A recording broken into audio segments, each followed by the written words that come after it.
Ah. Hello. How are you doing? I hope your day's going well. I'm feeling a little bit under the weather. Kind of tired.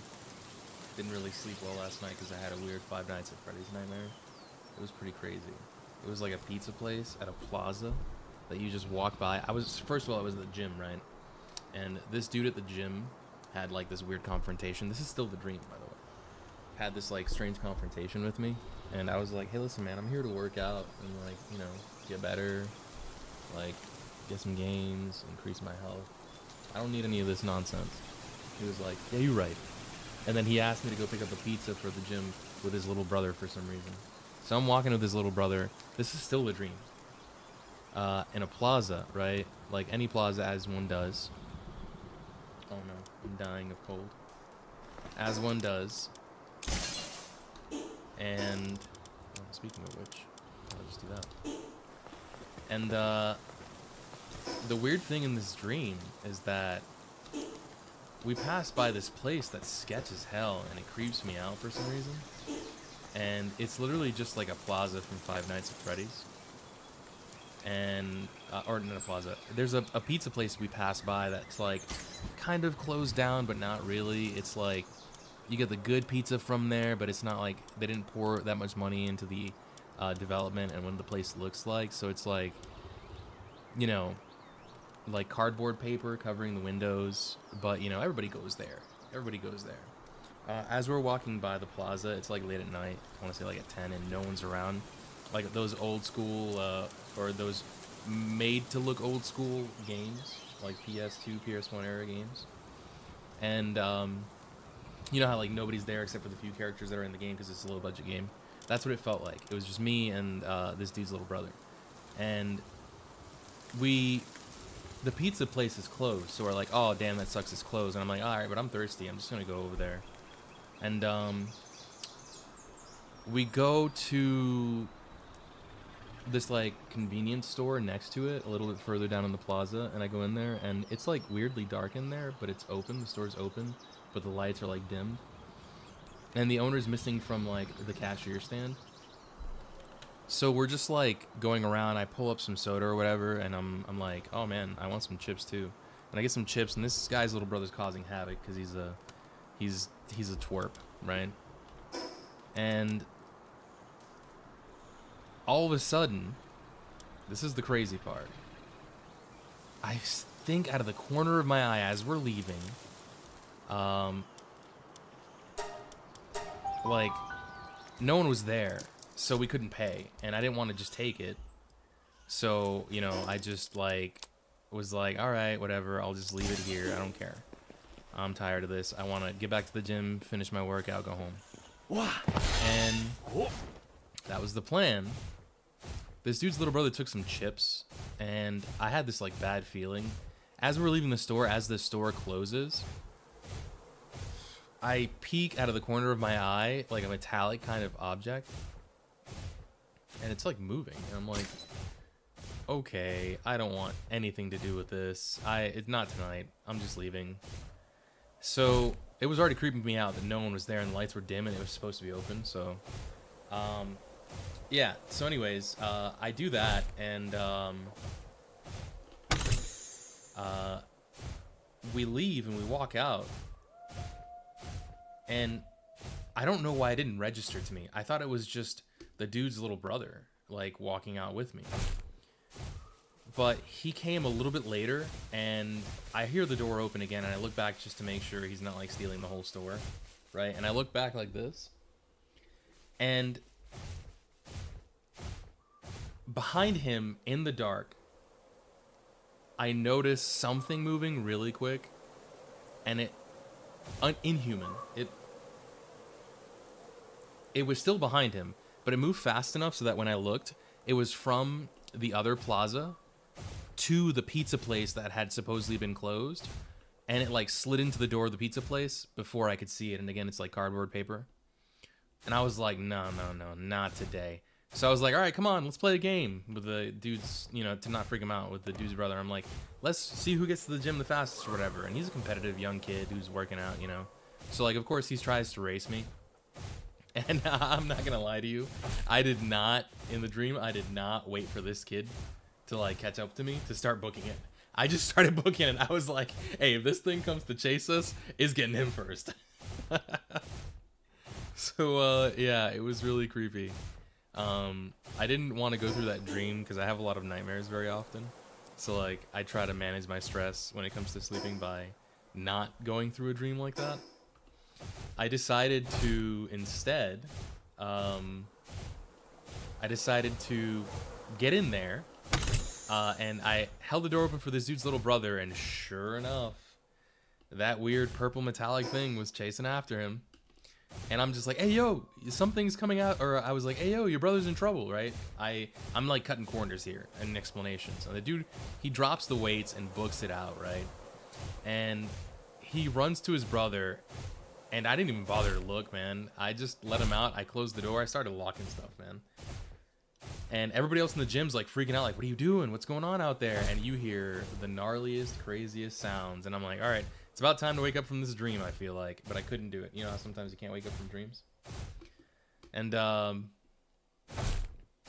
yeah, so I locked the door and it did nothing because the thing was in the back door, already inside the building, going on a massacre spree. And my brother-in-law was there in the dream, so that really stressed me out because I wanted to make sure his kids weren't there, my nieces and nephew. Damn, this thing is already closed. So yeah, it was just a very stressful dream. I'm gonna save you all the details.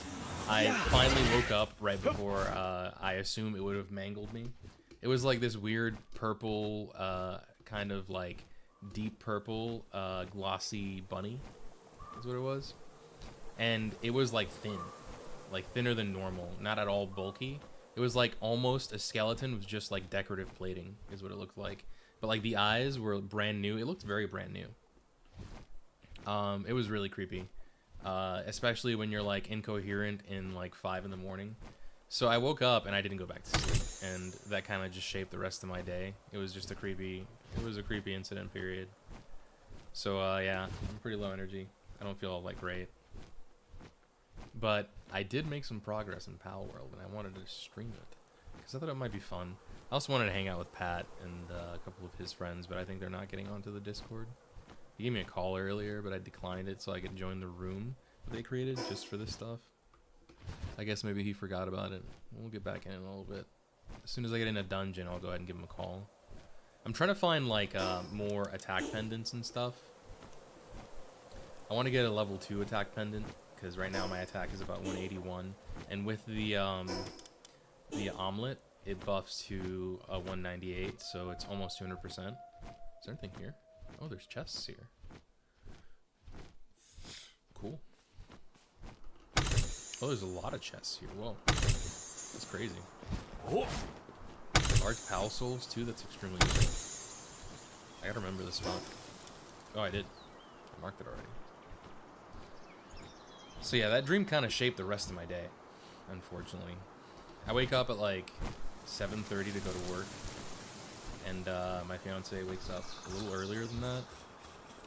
So, oh dang, this is already closed. So yeah, I couldn't go back to sleep. It was like 5 in the morning. It sucks. I tried not to think about it too much. I started like browsing Reddit, and then I decided to play like a game on my phone. I tried to close my eyes for a little bit, but I couldn't sleep. So, yeah. Like, my dreams aren't too terrifying. I have a lot of nightmares. It's not, like, the topics and premises of the nightmares that scare me. It's the detail. It's a level of detail. You know, if you're an avid gamer, you know, we've experienced a lot of things in games that live in your subconscious that you really don't think about. But they really come out in dreams, and that, like, is awful. And I also have, like, a hyperactive imagination, so it's not, like, the most fun to experience a dream where the intent is to terrify me, and I know myself very well. So, you know, the things that terrify me aren't exactly like gore and pain and suffering. It's like my fiance going missing in a vacation where, you know, she might have been kidnapped, or someone threatening my family, or you know, potentially losing something important to someone I care about, or threat of life, or a dangerous scenario where I can't explain to people why it's dangerous, or they don't believe me even though I explain it pretty well. Stuff like that terrifies me. Like, harm to the things around me and my lifestyle. That's really what gets me. Like real terror, not like scary stories about things that don't exist, you know? But anyways, where the hell are these dungeons, man? They're all closed and stuff.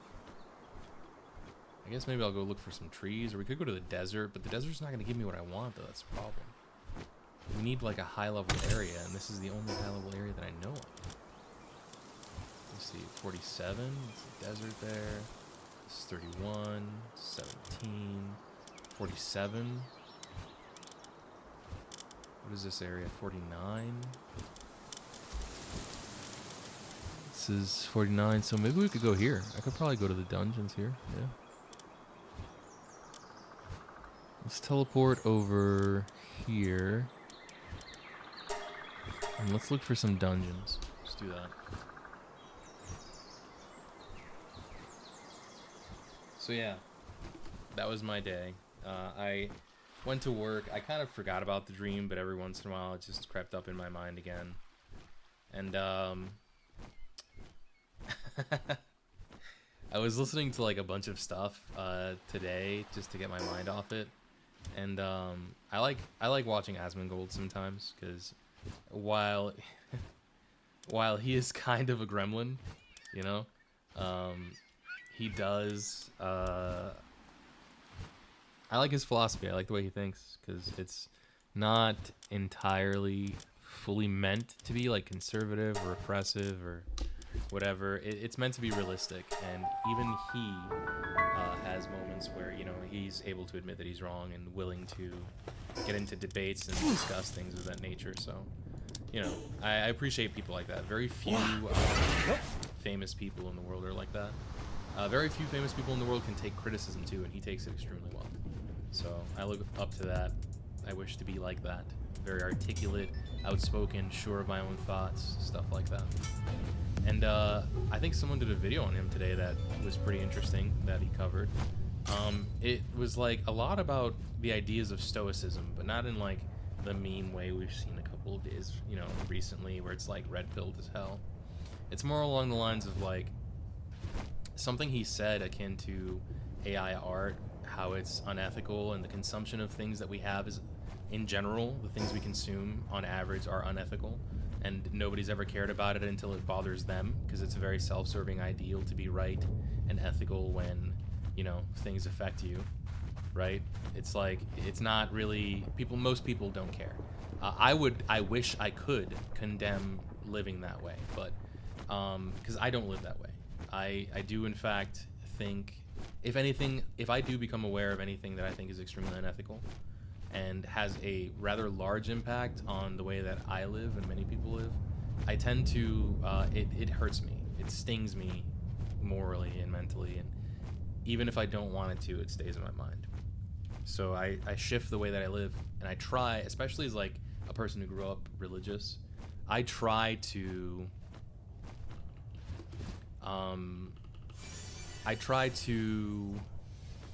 live what I believe, right? And the reason I say I try and not I do is because I'm not stupid, right? I'm not delusional. I'm gonna fall short. Falling short is part of it.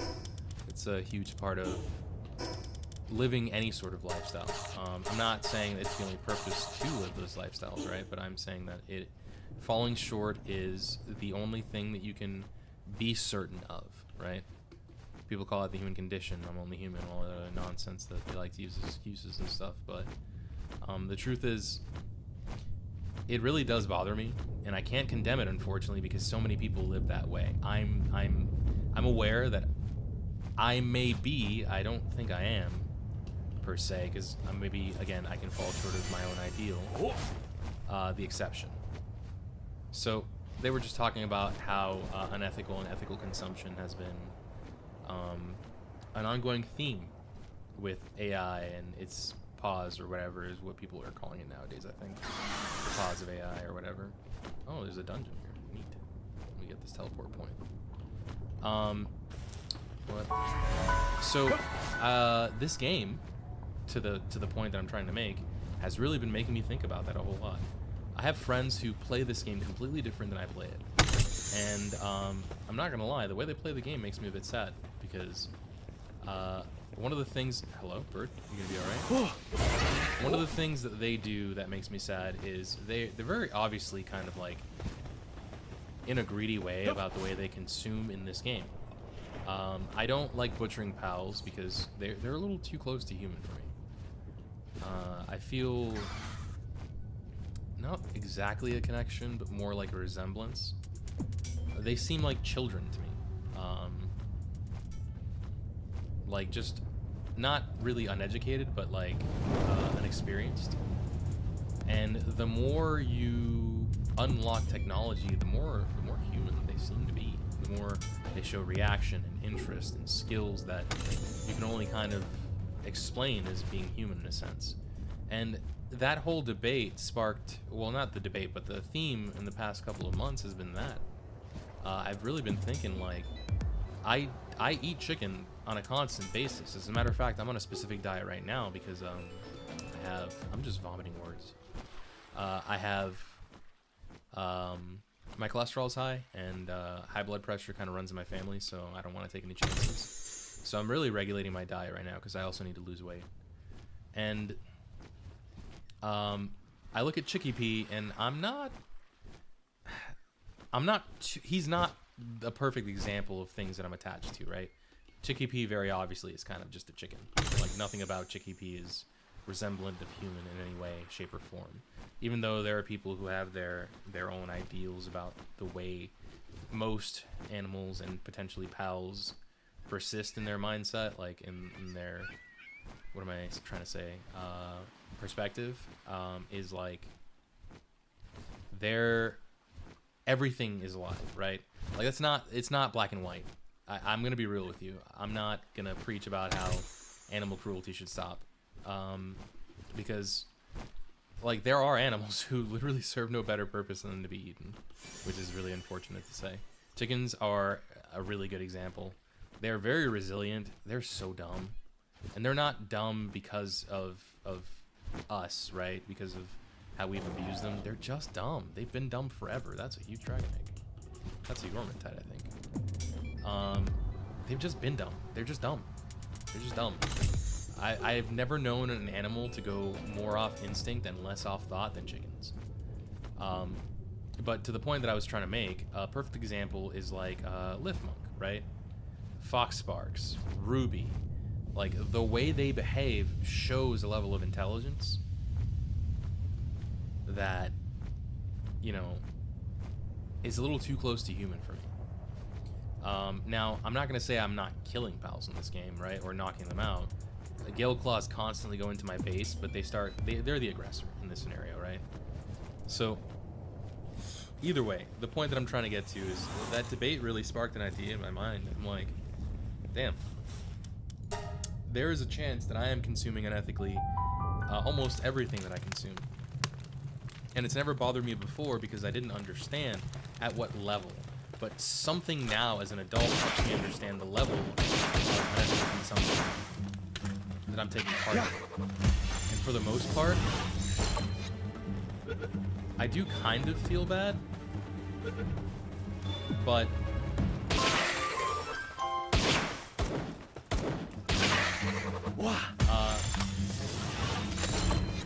the popularized ideal from what I was mentioning is to stay within your inner circle and do what you can. Now, see, killing humans, though, especially if they attack you, not a problem. Because when you take life, you also allow yourself to feel like that's just a philosophical standpoint. We know. Realistically speaking, I probably wouldn't approach and/or fight a human. The chances are I'd run away. But that's how I believe. The law may be different, and ideals and morals may be different, but the fact is, we are wise enough, even the dumbest of us, to know that life is sacred. And when we're willing to take it, we're willing for ours to be taken. Like, that's a strong belief that I have. But like the pals here, they don't have that level of intelligence. They have a level of sentience, but not that level of rationalization. Which I feel like the more we level up and the more we unlock technologies and make them work, the more they achieve that. I'm not sure why. It's just, it feels that way. Like, it feels like pals at the base are doing things with intention. Like intent. Active intent. I might need to get off this thing. I don't want to kill it.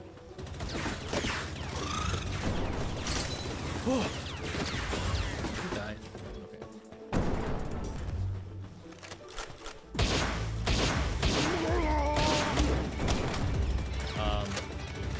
So I've been thinking a whole lot about that in this game, and yesterday I had a conversation with my friend's Pat, right, Pally?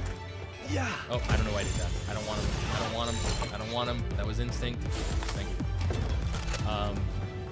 Also, catching humans is kind of just creepy, regardless of what reason. I was like, dude, I couldn't butcher the pals, man. They're just humans. Some of them are just similar in nature, right? Like, it almost feels like they think the same. This game really done a great job achieving, giving each individual pal its own life, you know, its own way of existing, like its own philosophy almost. Especially the more humanoid pals too. Like Lavander, for example, her whole goal is literally just, you know, debauchery, which is a very human trait in the sense that that's very nihilistic. Right? You can live that in a nihilistic world where that's the meaning of life. Because we all know life is, at least if you're not a teenager and you experience life somewhat as an adult, that life has no meaning, but that means that you can give it meaning, and any meaning you wish to give it is essentially fair and valid. It's the boss room. Well, I ran into that. It does not look like the boss room. It just looks like a dead end. I don't know why this is. Why do attack this? Yeah. Like, that's a perfect example of it, right? So I've been thinking about that, and the reason I've been thinking about that is because I have something to lose now. I was alone for a long time. This looks like it could be a boss room. Until in my 28s or so, I decided to start dating, and I found somebody that I care about, and now I'm married, and my choices matter, right? That future matters. While I'm not afraid for my own future and my own safety, I do want, like, you know, my fiance's future to matter, and for her to achieve things she wants to achieve. Because not only can I live vicariously through her, but also she gives me purpose.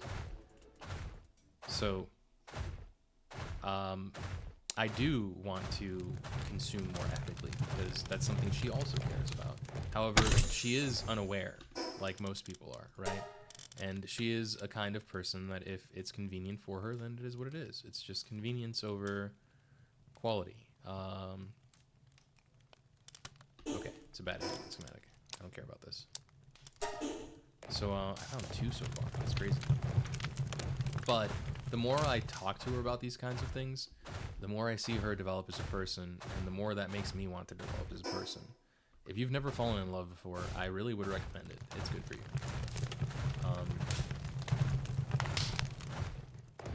I guess not in love, but been in a real relationship. Oh, that's weird.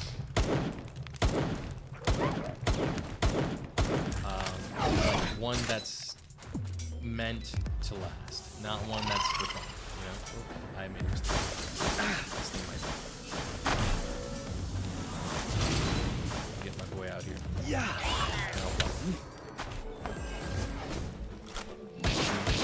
Stuff here.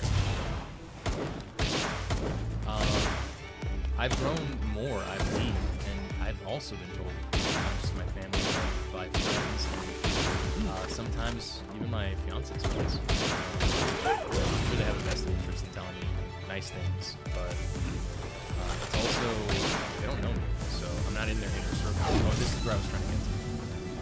one of the ideas they had is that you stay within your circle. The more realistic approach to staying within your circle. It's a bit hypocritical to tell people how to live their lives if you're trying to tell them that they're living life wrong. Because you benefit from whatever moral standpoint you see, right? So, the person saying that something like AI drawing art is immoral and unethical and should not be done and something should end, you know, of course they're going to think that because they're obviously an artist, because it benefits them in some way. However, they're so far reaching out of their circle and so hypocritically doing so in the sense that they are reaching out to people that they normally wouldn't be able to touch in the first place and affecting their lives in a way that is not meaningful, that's just restricting them in some way. That's unfortunate. I already have 2 level 2s. And also exerting control. However, in the same scenario, should the odds be backwards, should you have something to restrict them and reach out and touch them, they'll fight against it. So it's the good old-fashioned, you know, control versus be controlled.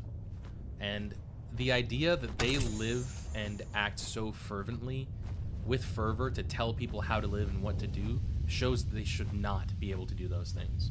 Because there's no consideration for the individual there, just for themselves. So one of the ideals that I think emphasizes on that thought and really follows it through, in a couple of videos that I heard, you know, Asmon shows this ideal every once in a while. There were a couple of other creators too that I enjoy, like the Game Grumps. They also are, they also have this ideal in a sense. I'm not sure if they preach it, but they do practice it. They reach for what's around them and focus on that. They don't go any further than the circles immediately around them. Nice, another dungeon. They go to their closest friends and family. Then they go to their, you know, first of all their kin, then their friend circles, and then they reach out to people that they know, right? Like, that's how you affect change in the world. You do it a little bit at a time. And by the people that are closest to you, and whom affecting them affects you, right? So that you have both theirs and your vested interest. And I've really been thinking about that in this game too. The reason why I thought about it is because I was talking about cleavers and butchering and how I saw someone butcher their Anubis in an accident, which was really sad. But also, I mean, you deserve it. You were going to butcher a pal because he was getting on your nerves. So, I mean, it's a game and all, yeah, but, you know what they say. What? The truest... What is this? What is it that they say? I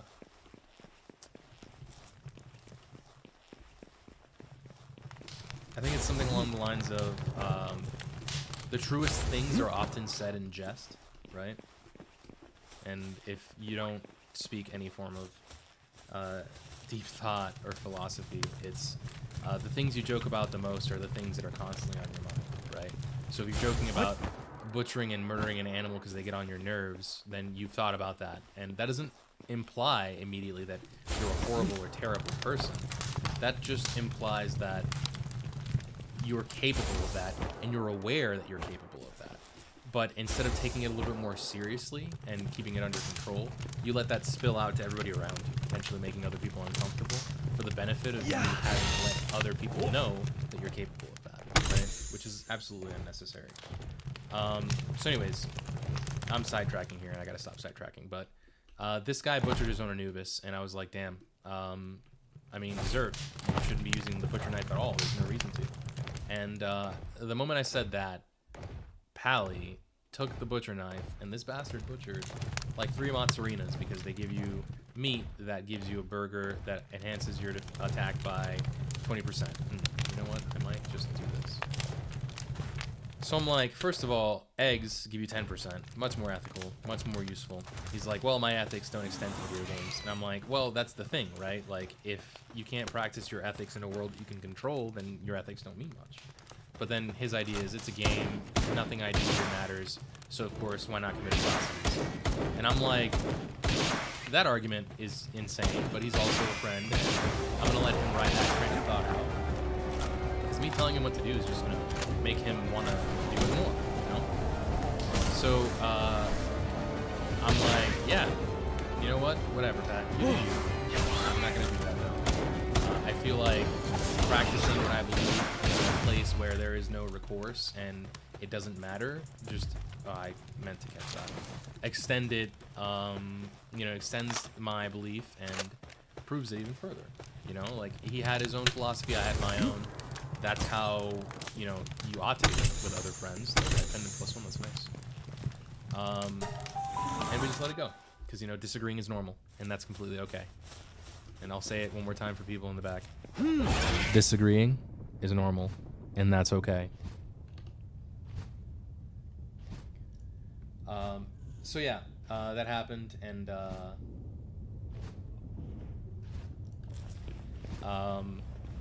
oh damn, I didn't even see you were there, dude. How are you doing, Berto? I was just like on a soapbox. Yeah. That was probably so long ago, I'm sorry. I should have probably been paying attention to chat.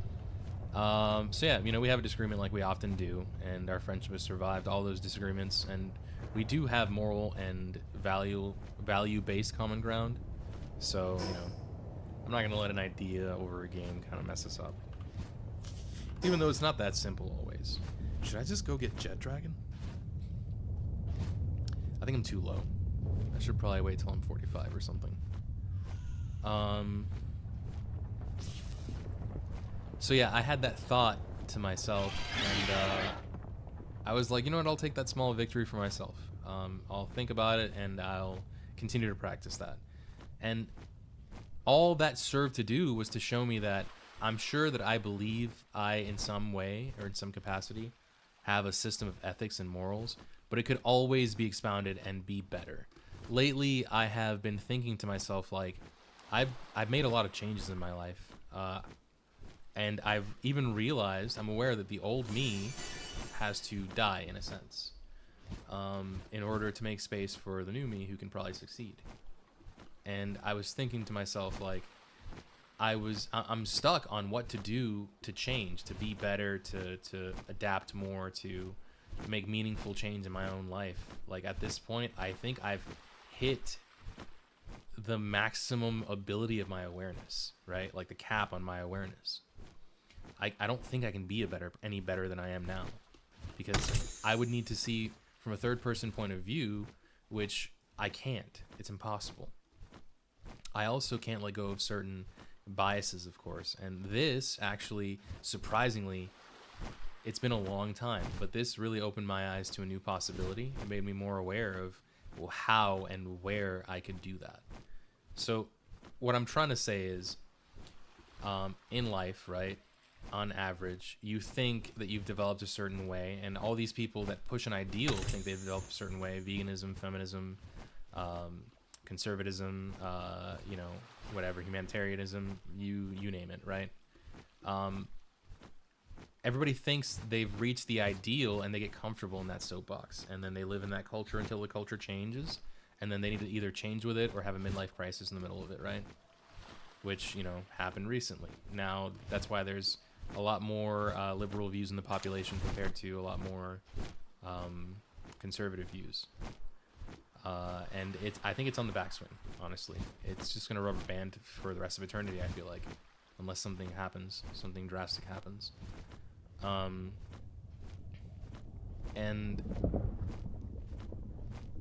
the idea, the epiphany that I had was not that you reach a cap of changing, right?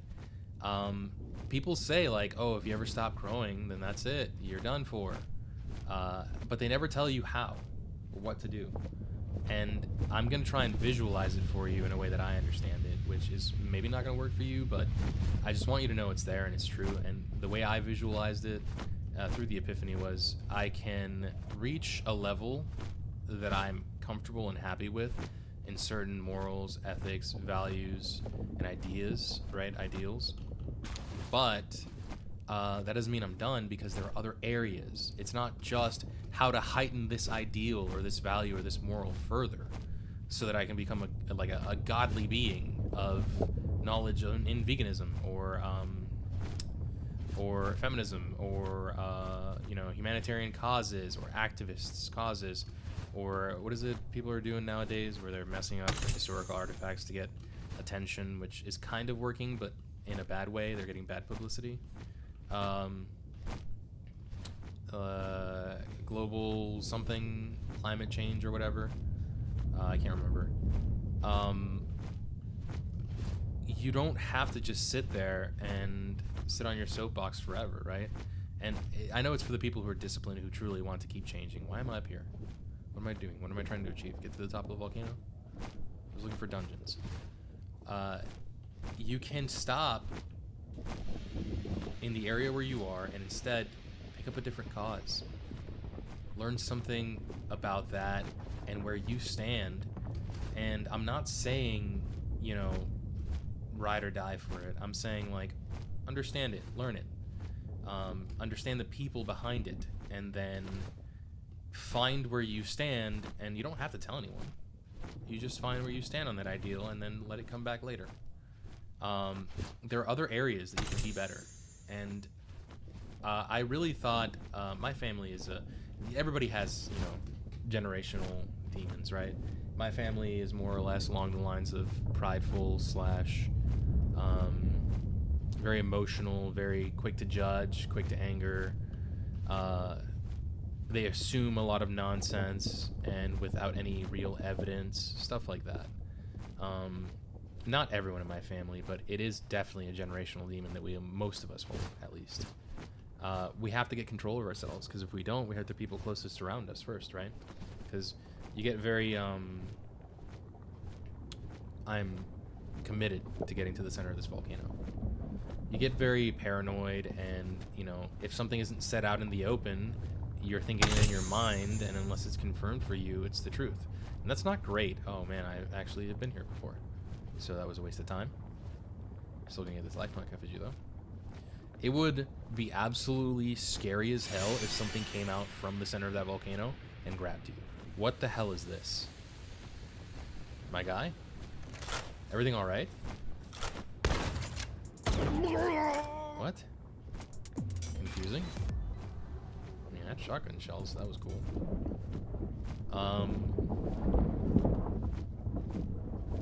Wow, that really derailed my whole train of thought. Well, the last thing I can remember is where I left off, and that's, or what I left off, and that was like, there are different areas in life that you can improve, and my family is, you know, all the above. I, for the most part, have gotten the anger under control. I've gotten the paranoia under control. I've gotten the bad decision making and terrible communication skills under control, right? Because, believe it or not, my family is very tsundere, and that's really weird to say. Like, we're Puerto Ricans, so we have strong ideals and even stronger voices. But I always thought, like, I'm so different from everyone in my family now, to the point where I do have the willingness and the wisdom to, you know, hear them out first and ask them to clarify, you know. Oh no, everybody's hungry and we're on fire.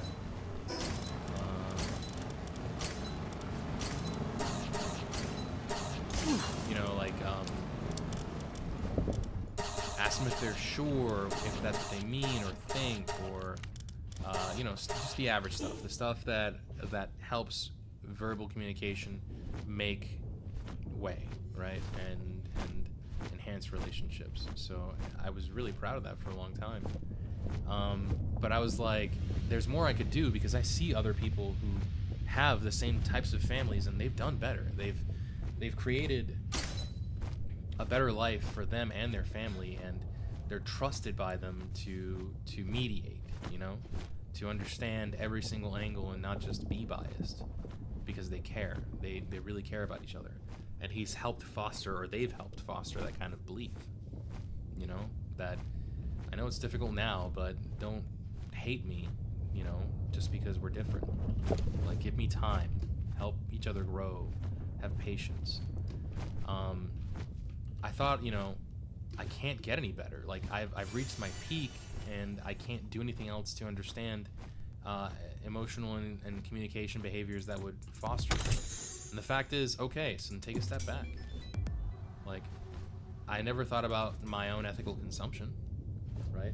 They talked about how there are kids being exploited halfway around the world to make the phones that we use, like the computers that we use, you know, the microchips, and it's not microchips, it's silicone, but whatever, you know. They use the example of the diamond industry and how South Africa and Africa, or I guess just Africa in general, are not very ethical in their use and consumption of precious gems and how they get them. And I've never considered those types of things, and I don't think I would have been ready to back then. Wow, this really spiraled into a crazy conversation. But yeah, take a step back from what you're currently working on, and instead, have I been here before? Nope, that's brand new. What's happening? Did it just bug out? Nope, it's still good. Take a step back and try to learn something new about yourself. And I feel like that's the next thing I'm going to focus on.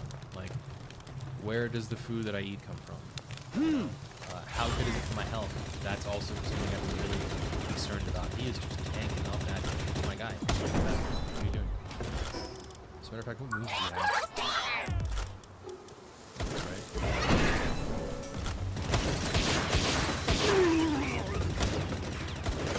Okay, over, so you're gonna have to do something. Yeah.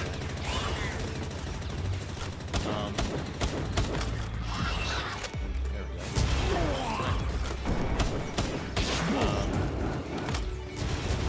You know, I'm gonna have to worry about what the effect is that it's gonna have on my body, on my fiance, my family, what actions I take, things I use, the effect it's gonna have on the world and community at large, those around me, you know.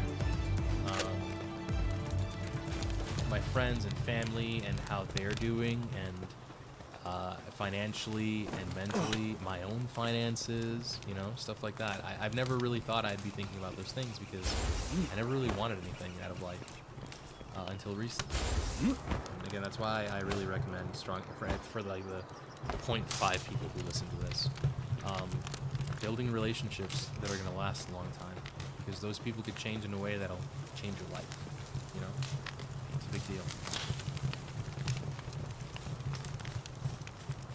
So yeah, really interesting. As far as the art is concerned, I don't know where I sit on that. I think I'm gonna wait for, you know, my betters to judge. I don't care. And by betters, I mean people who are, you know, have more wisdom, who have a vested interest in actually living that lifestyle, in whom it'll affect and stuff like that. Because it's not gonna affect me at all. Why should I even bother making a decision? Last time I drew, I was like. Though I did have fun, and I did think about getting a Wacom tablet just to draw again, because I did like drawing like cartoonish art.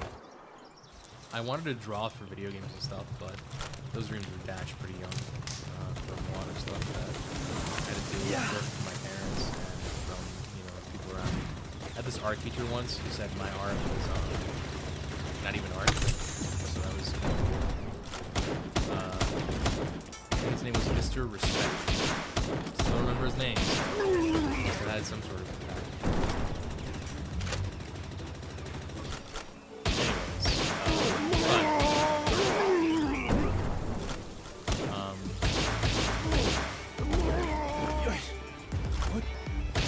Yeah. You know, the people who actually have something to lose. The ones who are level-headed about the idea, which is very difficult to find, so it's going to be a debate for a long time. You know, those who we need to come out and talk do, because, you know, the loudest people like to hog up the light for as long as they can get it. Because for some reason in the world we live in, being obnoxious makes you money. I think it's a little weird. That should really be fixed.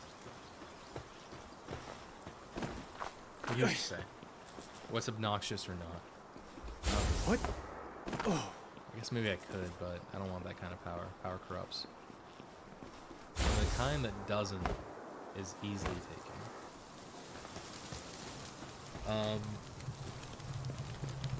But yeah, you know, if I had to just give at the top of my head, whether or not I think it's stealing, I would feel pretty robbed if I made like this really cool theme and style that was individual to myself, and a art program copied a lot of that theme and style and ideal, but then I'd have to kind of get in touch with myself and understand that I had an ideal and the machine somehow managed to copy that ideal almost perfectly, and that everything that I've used in my life as inspiration has probably been stolen and used by somebody else. So I think the real problem is that people start profiteering off of that, right? Like unethically. Like there should be kind of a level of no, that's not good, because I dislike the way that DMCA works nowadays. I don't see why it's good to be fair in any way. Restricting how people use content that was created so long ago.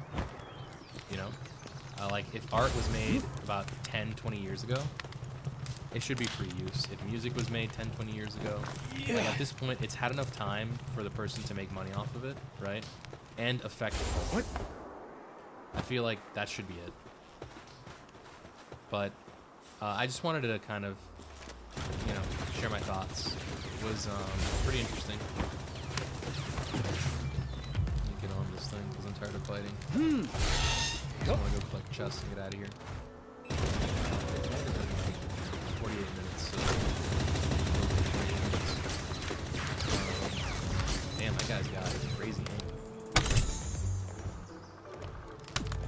Select.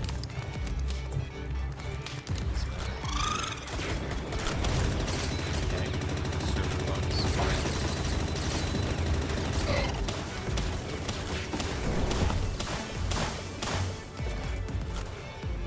That server rubber band actually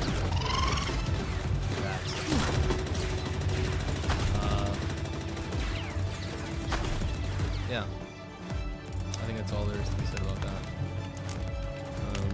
I did like drawing. It was fun. I might try it again at some point when I have a little bit extra cash and nothing to spend it on, and you know, all my savings and debts are taken care of.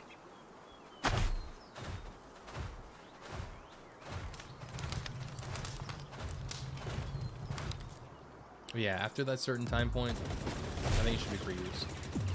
All this stuff about Pokemon and how Pal World and Pokemon are two alike, and Pal World is stolen from Pokemon. Like, Pokemon is a dead horse at this point. Let's all be real. Pokemon has been beaten till it's a zombie, and now its corpse is being paraded around as a zombie on a leash, like in Walking Dead. They're never gonna let it go. They're never gonna let it go because they want to corner the market on that idea that they created the only creature catching that's good. And I think this is fair. I like Pokemon. I don't like the company that runs Pokemon. They could be doing so much more with a better IP, but they'd rather advertise to kids and sell things to kids who essentially have to ask their parents for money to buy things, you know, that they don't exactly need. So in a sense, that itself is unethical. And targeting children as a market completely is just, it's unethical, period. I don't think companies should be able to own games. A good example on YouTube that I saw was Street Fighter, and how Street Fighter spawned off Mortal Kombat. And Mortal Kombat's a great game that we know today, right? There are a lot of Mortal Kombat likes. We all know this. There are a lot of Street Fighter likes, and you don't see Capcom trying to sue all of them for their worth, right? This is a creature catcher. Yes. We don't have Pokeballs. We don't have Pokemon.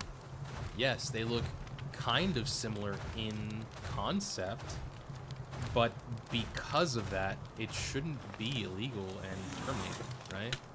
Like, if that's the case, there would be no Pepsi, you know? There would be no Lay's. There would be no different variations of the thing. What Nintendo is trying to do, what Game Freak is trying to do, or any Pokemon company is trying to do, is essentially monopolize a market they know is essentially barren, right? You're trying to keep a pseudo-monopoly over a style of game. They really have no right for keeping a pseudo-monopoly over. Oh my god, that was awesome, dude. For Soul is that's I fully bred that now. He's got good stats too. Maybe I'll show them later, but Lightning Strike also is an insane move. For a not 150 move, it's such good utility, man. The coverage is great. Oh hey, attack pendant +1. Pendant is +1. I think, you know what I think? I think this is the play. Wait, confused. Where's my attack at? Did we not, have they not eaten one of these yet? There we go. Something's off. My attack stat is lower than it should be. Trying to understand why though. Do attack pendants not stack? No, they definitely do. Damn, that defense pendant is huge. I think I have to keep that. Otherwise I have like no defense.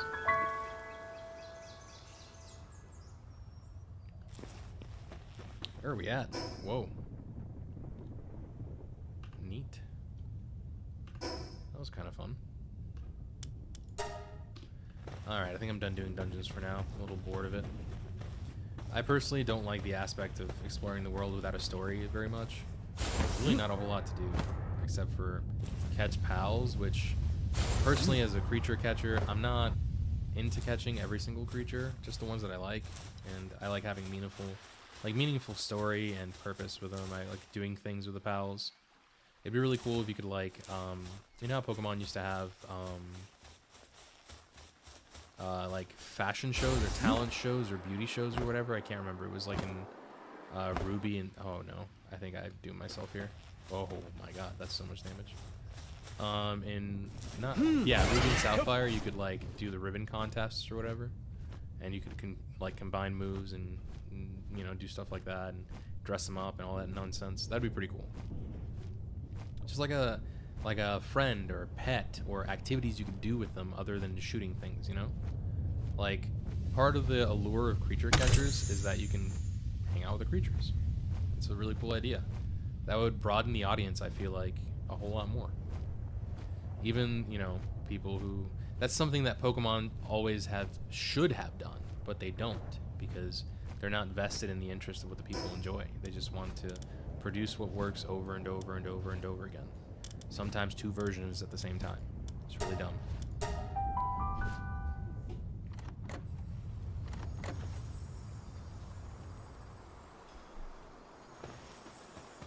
Home, sweet home. Alright, let me show you what's changed so far. I rebuilt the factory again. As you can see, there's a little bump there. I'll show that up later. I shortened the factory down because I needed a flat level. As you can see, there's something flipping up there, so I can show you what that is. Each locker has been assigned to a person. The middle one's free. This is my weapons locker. Here's where my weapons go. Let me put these away. I'm gonna put these away too. This is gonna get sold. I already have 2+2s. Probably gonna put some stuff away real quick. Well, actually, I should probably put some clothes on. Oh no, we ran out of power. That sucks. Let's do this first, because I have no inventory space. Let's get these out of the way.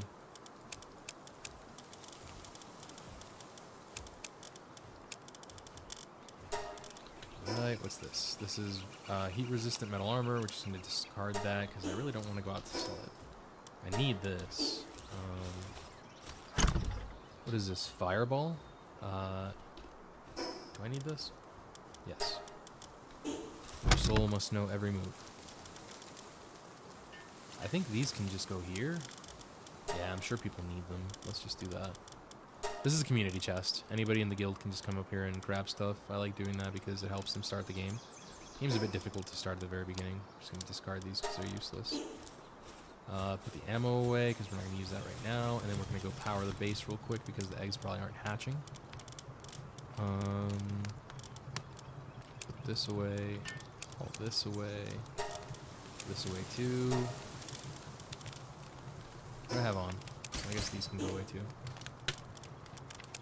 So we'll put these on for now. Probably keep this on me just because we get attacked every once in a while. Okay. What?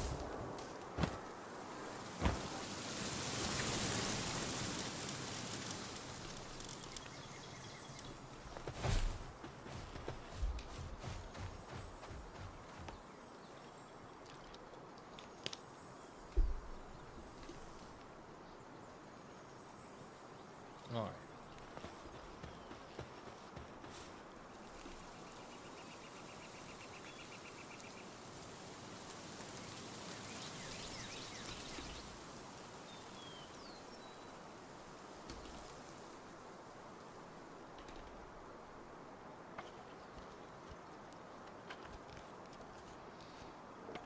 Okay.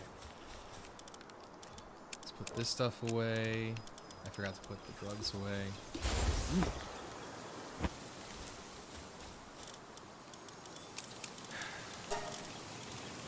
Why not? Let's put that there.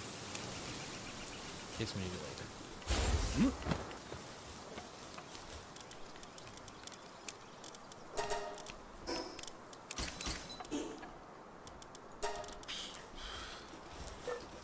What?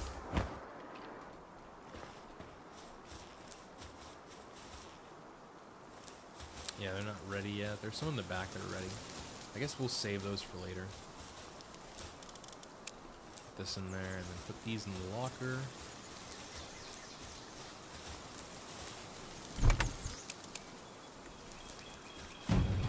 This is a hatchery. Okay, I wasn't explaining what it is.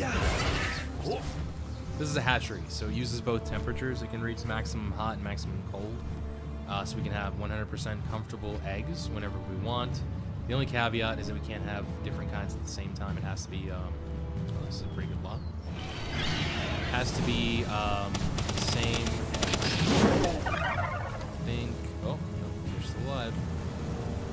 Let's see if we can, what was that?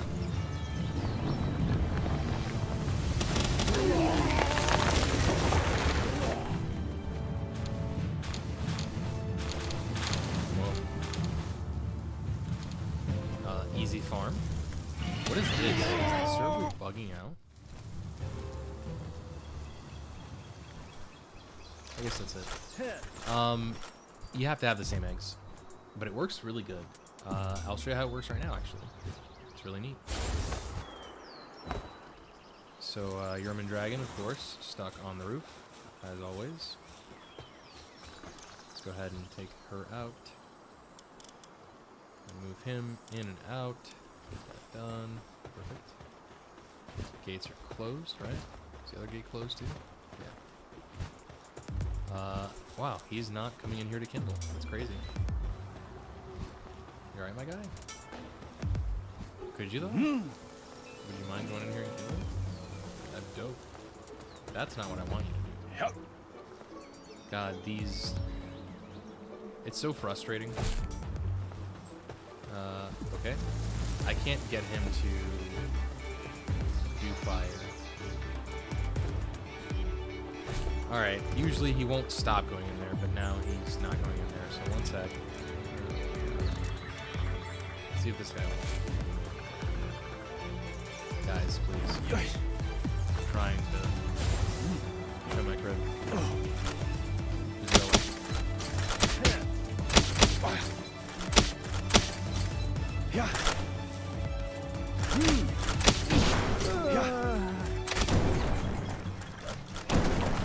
Oh boy.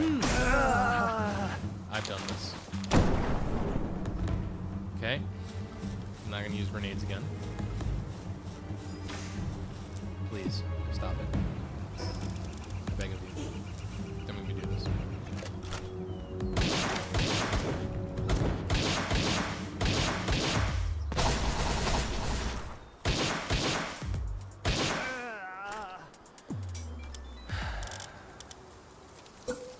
can't ever just be simple, huh?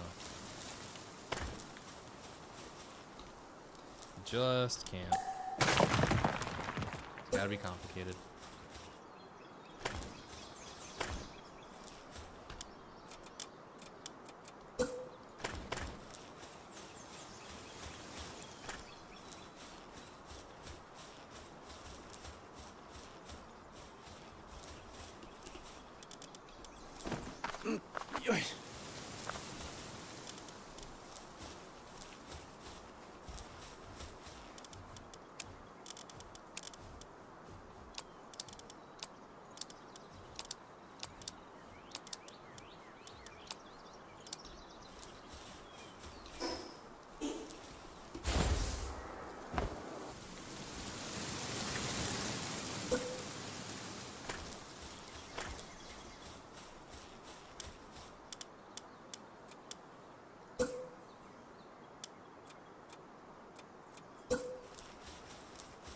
Okay.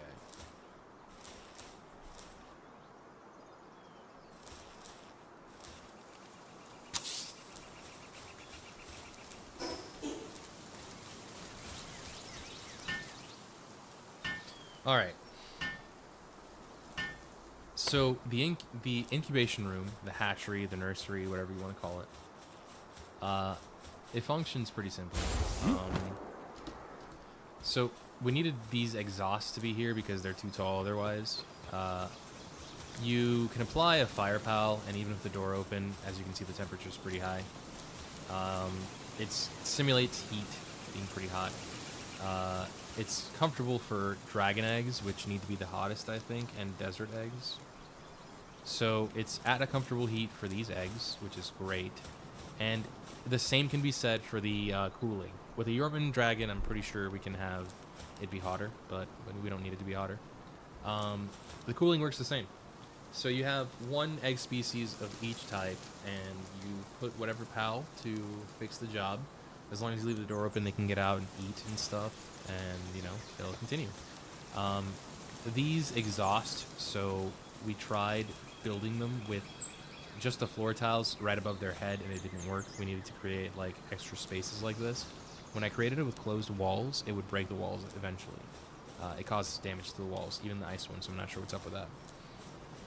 So I put the windows, and it's working, so that's cool. It also looks cool, so... yeah, you can hatch almost anything here at 100% efficiency. So that's the design that I chose. Really simple, really basic. I didn't want to make it too difficult or too complicated. I could probably make like a... I don't know. I could make that side also into this side, but I didn't care too much. It was initially supposed to be like a watchtower. I made a little park over here. We took out deterioration or decay because it was just frustrating and bases are too small to begin with. Because the factory was taking up almost all my space. It was a little frustrating. I took out an extra ranch and I put all the farming equipment on one side so the pals could walk there back and forth and have the most efficient pathing possible, since their pathing is absolute garbage. I was going to build another watchtower over there, but it takes bringing wood over there and I'm too lazy for that. The silo is right there. That's where my pals primarily get stuck. That's its only purpose, apparently. And the beds are all here, of course. I built a little roof because it's inhumane otherwise, right? You don't want to sleep in the rain. That's messed up. I have a little hut in the back of the factory for players of my guild. So we can just come over here and go to sleep and stuff. Nothing fancy, just a bunch of boxes and beds. Some drugs over there for the pals whenever we need to heal and cure stuff. I have the supply line 2. I have the sphere line 2. I have the weapons line 1. Condenser over here. So it's pretty much everything we need. Here is where the pals sleep or breed. There is a huge bug going around right now where pals, if you're not directly watching them, if they're on ground level, they will not breed. If you leave base, they will just do whatever else they want besides breed. So I found out that sometimes it'll bug out twice, and the pals from up there won't move from up there even to eat. So they'll just stay there and do nothing but make eggs. Sometimes it happens at double the speed, in fact. So that's pretty neat. This has been my week. Trying to breed Quivern with Legend, Burly Body, Ferocious, and Divine Dragon. And then condensed to max, so we have maximum damage. Maximum dragon damage.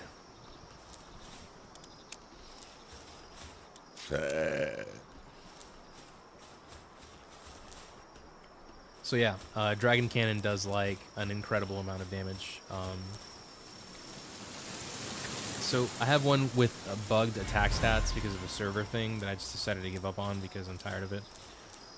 And Dragon Cannon on an unassuming target does like 4k. Dragon Cannon is a 30 potency move. It should not do 4k. But because of Quivern's weird passive that does more dragon damage when mounted, he's basically a tank. Like an actual tank. Not like he takes damage. Like he shoots out nukes. Mini little nukes that recharge every 2 seconds, which is dope.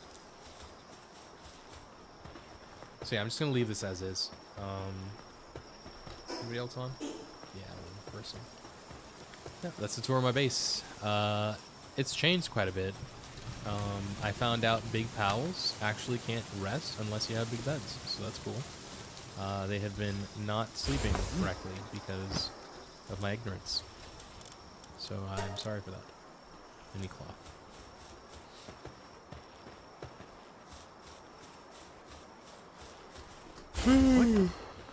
Yeah. Oh yeah, I wanted to show Versol.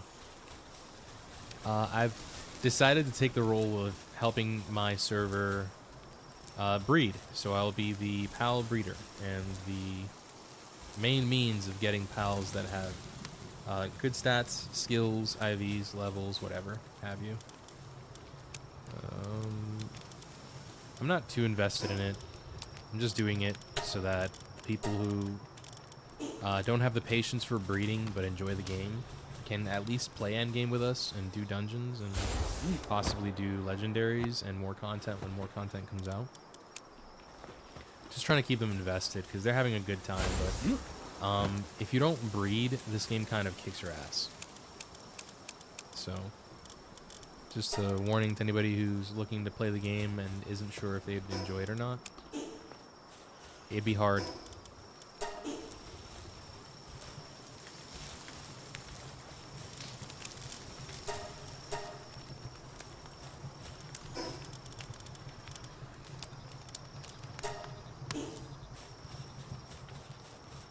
Okay.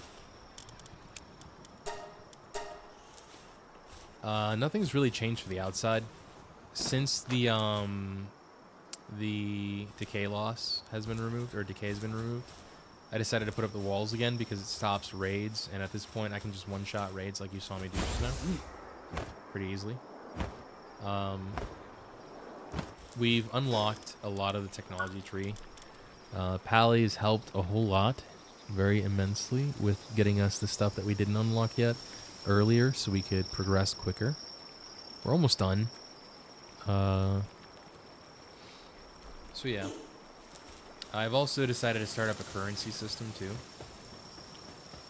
And what I mean by currency system is refined ingots, pal metal, and ingots can be used to purchase pals of skills of varying types. If I'll be breeding multiple eggs for condensing, then I will be charging one refined ingot per egg size. Small ingots is one refined ingot. However, the amount is, I think I said doubled.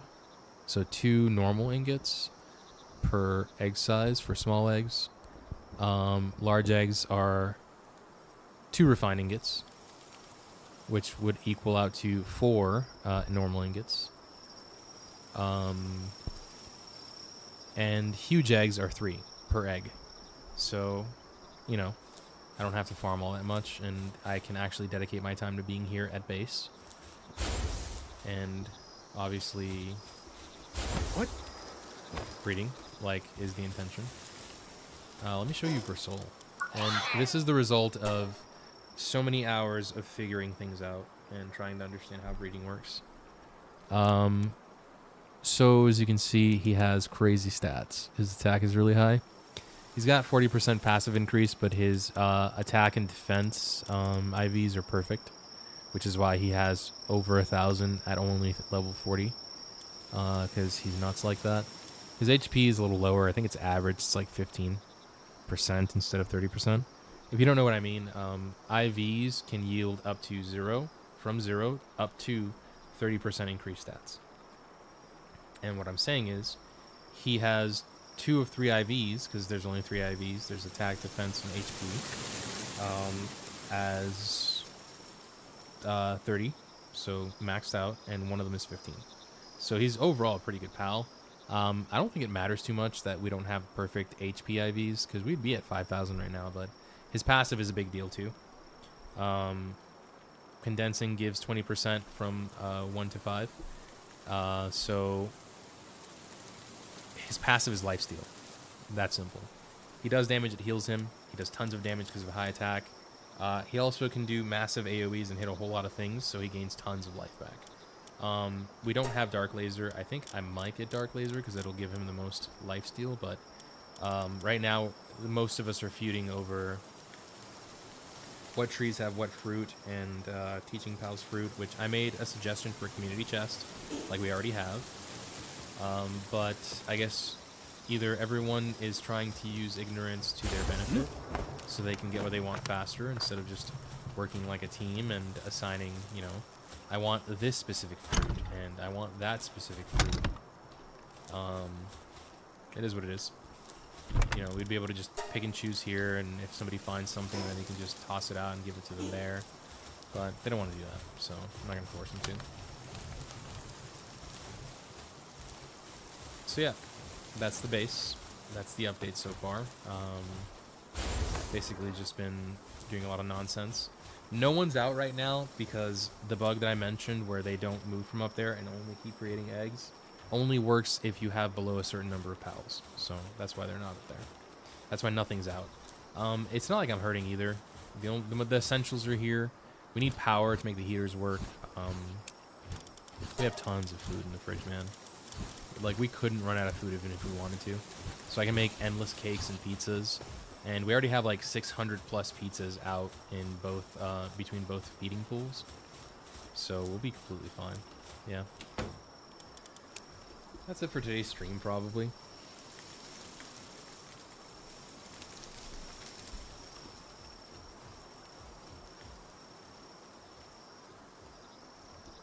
So, yeah. That's about it. That's what I'm feeling. I don't have any more energy in me. I'm so tired. I'm gonna go downstairs and spend some time with my fiance now. It was fun. I wanted to do like a workout stream like last time, but man, I couldn't if I wanted to. Okay. I hope you had fun. Thanks for coming to my TED Talk.